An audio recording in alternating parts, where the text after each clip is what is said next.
बीते हफ्ते भर से भीषण गर्मी का 3rd डिग्री टॉर्चर जारी है। साइबर सिटी में पारा 47 के पार दर्ज किया जा रहा है। डॉक्टर भी गर्मी के सितम से बचने की सलाह देने लगे हैं।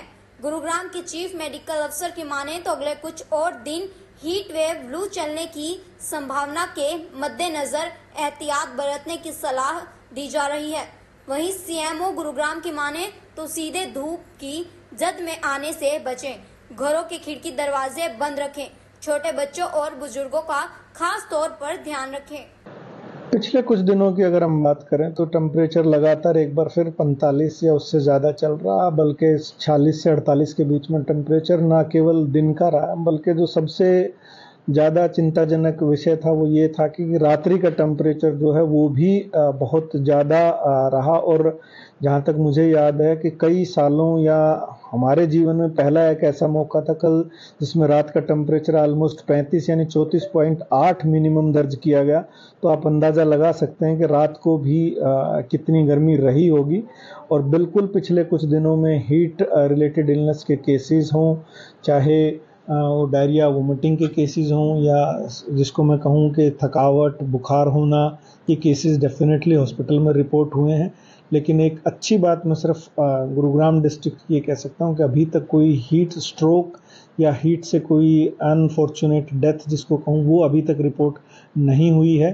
डेफिनेटली हीट रिलेटेड इलनेस में इजाफा है और 15 से 20% के करीब अगर मैं बात करूं जो बीच में एक बार डिक्लाइन हुआ था वो वापस हीट रिलेटेड इलनेस के केसेस में इजाफा है, ये देखने को मिल रहा है। नहीं, मैं आपकी बात बिल्कुल जायज़ है। मैं साथ में फरीदाबाद डिस्ट्रिक्ट के लिए भी क्लियर कर देना चाहूँगा कि जस्ट रिपोर्ट हुई है, ये बात कही गई है, लेकिन कोई ऐसा हीट रिलेटेड इलनेस उन सभी का पोस्टमार्टम हुआ है। मैं स्वास्थ्य विभाग की तरफ से आपको ऑफिशियली ये कहना चाह रहा हूँ कि उनमें हीट रिलेटेड या हीट स्ट्रोक जिसको कहूँ हीट एग्जॉशन के कोई साइन एंड सिम्टम उन केसेस में नहीं मिले। इनडायरेक्ट कोई कॉज हो सकता है, वो एक सेपरेट मैटर है, बट हीट स्ट्रोक या हीट एग्जॉशन से डायरेक्ट उन केसेस में 6 के 6 केसेस में भी पोस्टमार्टम में रिपोर्ट नहीं आई है। डेफिनेटली आपने बहुत अच्छी बात कही, क्योंकि ये एक इस वक्त समस्या बनी हुई है हीट वेव किसको कहूँ मैं।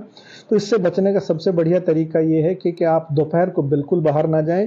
पहले हम 12 से 3 का कह रहे थे, लेकिन अब मैं आपको 11 से 4 का कम से कम बल्कि 5 बजे तक भी टेम्परेचर जो है 11 बजे से 40 के से ऊपर का टेम्परेचर हो जाता है और 5 बजे तक ये टेम्परेचर रहता है। तो यूजुअली आप इसको अवॉइड करें। जब तक आपको अति आवश्यक कार्य ना हो आप बाहर ना जाएं। यदि आपको जाना पड़ता है तो हल्के रंग के सूती वस्त्र पहने और अपने जिसको कहना चाहिए शरीर को पूरी बाजू के कपड़े और पैंट पहने ढक के रखें और अपने मुंह को या सर के ऊपर भी कैप या गमछा या जो भी आप तौलिया वो भी रखें। हो सके तो छाते का या टोपी का भी इस्तेमाल आप कर सकते हैं। बार बार पानी पीते रहें यदि आप बाहर जा रहे हैं तो। और यदि आप कोई काम करते हैं, आप वर्किंग है, इंडस्ट्री में हैं, फैक्ट्री एरिया में या कंस्ट्रक्शन साइट पे काम कर रहे हैं, तो मैं सलाह ये दूंगा कि सुबह आप अर्ली काम शुरू करें 6 या 7 बजे तक। 7 बजे तक का संभवतः आराम से आप काम शुरू कर सकते हैं। 11 बजे तक आप काम करें और फिर उसके बाद आप अगर हो सके तो शाम को 4 से 7 के बीच में काम करें। मैं सभी लोगों को ये कहूँगा जो फैक्ट्री एरिया में वहाँ ना केवल 500 या 500 से ज़्यादा है, हमने इंडस्ट्री या लेबर डिपार्टमेंट के साथ मिलके वहाँ ORS के लिए उपलब्ध कराने के लिए कहा हुआ है। यदि आपको कोई डिहाइड्रेशन के साइन मिलते हैं तो ORS दीजिए। अदरवाइज हर आधे घंटे या घंटे के बाद कंस्ट्रक्शन साइट पे या इंडस्ट्री एरिया में मजदूरों को पानी पीने के लिए एनकरेज करें। और मैं बहुत सारे लोगों को, खास करके बुजुर्गों को या अपने उन साथियों को या जो युवा हैं उनको भी कहना चाहूँगा इस मौसम में स्टर्नस एक्सरसाइज या बहुत ज़्यादा शारीरिक व्यायाम की एक्सरसाइज ना करें। बुजुर्गों से सलाह ये रहेगी कि अभी मौसम ना सुबह सैर करने का ना शाम को सैर करने का है। ऐसे में आपको डिहाइड्रेशन हो सकती है और डिहाइड्रेशन होने के बाद आपकी हृदय की प्रॉब्लम्स हो सकती हैं, जो आपकी धड़कन असामान्य हो सकती है। खास करके जो लोग दवाइयाँ ले रहे हैं, आपकी डायबिटीज़ भी अनियंत्रित हो सकती है इसकी वजह से, डिहाइड्रेशन की वजह से।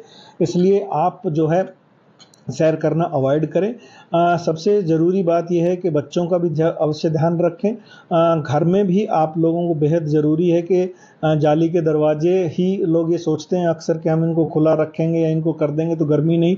दिन के समय आप सभी दरवाजे बंद रखें, सिर्फ आप देर रात्रि को ही जाली के दरवाजे खोल के रखें और जहाँ तक संभव हो सके जाली के दरवाज़ों पर भी आप कोशिश करें खसखस या ऐसी कोई चिक जिसके ऊपर आप पानी डाल सकें ताकि आपके घर में जो है ठंडक बनी रहे। और जहाँ तक हो सके दिन के समय खास करके दोपहर के समय जब है आप कूलर या अपना जैसा भी एयर कंडीशन है आप उसमें रहें तो बेहतर रहेगा। वहीं स्थानीय लोगों की माने तो बेहद जरूरी काम के चलते उन्हें गर्मी में बाहर आना पड़ा। वहीं गर्मी से बचने के लिए लोग नींबू की शिकंजी व शीतल पेय का सहारा ले रहे हैं। शीतल पेय के लिए लोगों की भीड़ से भीषण गर्मी का अंदाजा आप खुद लगा सकते हैं। मेरा नाम बसंत कुमार है, मैं सेक्टर 7 गुड़गांव में रहता हूँ। गर्मी तो बहुत ज़्यादा बढ़ी है। आधे टोपी हेलमेट दो चीज़ें लगानी पड़ रही हैं और जहाँ भी रास्ते में कहीं पेड़ की छाया दिखती थोड़ी देर रुकना को दिल करता है, लेकिन काम पे जाना निकलना किसी काम से जाना तो जाना ही पड़ रहा है। कोई रास्ता मतलब देखा जाए तो कुदरत का मामला कोई कुछ कर भी नहीं सकता इसमें। अनिल कुमार सर। और गर्मी बढ़ रही है सर, बहुत ज़्यादा बढ़ रही है गर्मी। करीब 1 किलोमीटर चलने से तो हाल ख़राब हो जाता है। रास्ते में पानी भी नहीं पीने के लिए, कहीं भी जाओ बोतल खरीदो पियो, उसके बाद कोई पाई है रास्ते में टोटी उटी भी नहीं है पानी के लिए। हम तो सर निकले हुए हैं कि आज 15 दिन से चक्कर काट रहे, नगर निगम का चक्कर काट रहे हैं सर। हमारा रेडी उठा के लिया है हीरो होंडा चौक पर से। हम लोग तो लाइसेंस भी बना हुआ, चलता फिरता लाइसेंस था, गुड़का पुरका चले जाते हैं। चलो 15 दिन से लाइसेंस बना हुआ, फिर कैसे गर्मी में कैसे खुद को ठंडा कर रहे हैं? क्या सर, गमछा ओढ़ के आए हैं और पर भी मांग रहे हैं। अकेला पेट थोड़ी से गाँव भी चला जाए, 4 बीवी बाल बच्चा है, 4 बच्चा है। आज चौथा चक्कर लगा रहे हैं, आज दे रहा कि नहीं दे रहा रेडी भगवान जाने। भाई किस तरह से बताओ क्या करे भाई, यहाँ तो कोट मत आया, गर्मी लग रही कुछ ज्यादा ही। भाई पेड़ लगाओ ज्यादा से ज्यादा, ठीक है। और भाई जहाँ तक हो सके पानी वानी की व्यवस्था होनी चाहिए, या रोड में पेड़ को पानी बनाए, कहीं पानी वानी की व्यवस्था होनी चाहिए भाई थोड़ी बहुत। प्यास लगती है तो कुछ की बोतल खरीद के पीते। अरे भाई बोतल खरीदनी पड़े, अब क्या करे भाई, 20 रुपए की बोतल करते बिस्लेरी की। तो फिर बचाव कैसे कर रहे हैं? भाई शॉप पे ओढ़ कर रहे हैं फिलहाल तो। गिल्ली करी थी शॉप की, अभी कोर्ट में गिल्ली करके लाया था, यहाँ तक आ गए, शॉप भी सूख गई। बहुत ज्यादा धूप पड़ रही है भाई। वहीं मौसम विभाग की माने तो 21 जून के बाद मौसम बदलने की संभावना दिखाई दे रही है। हरियाणा और दिल्ली एनसीआर में हल्की बारिश से थोड़ी राहत मिलेगी। गुरुग्राम से अनुज पांचाल की रिपोर्ट।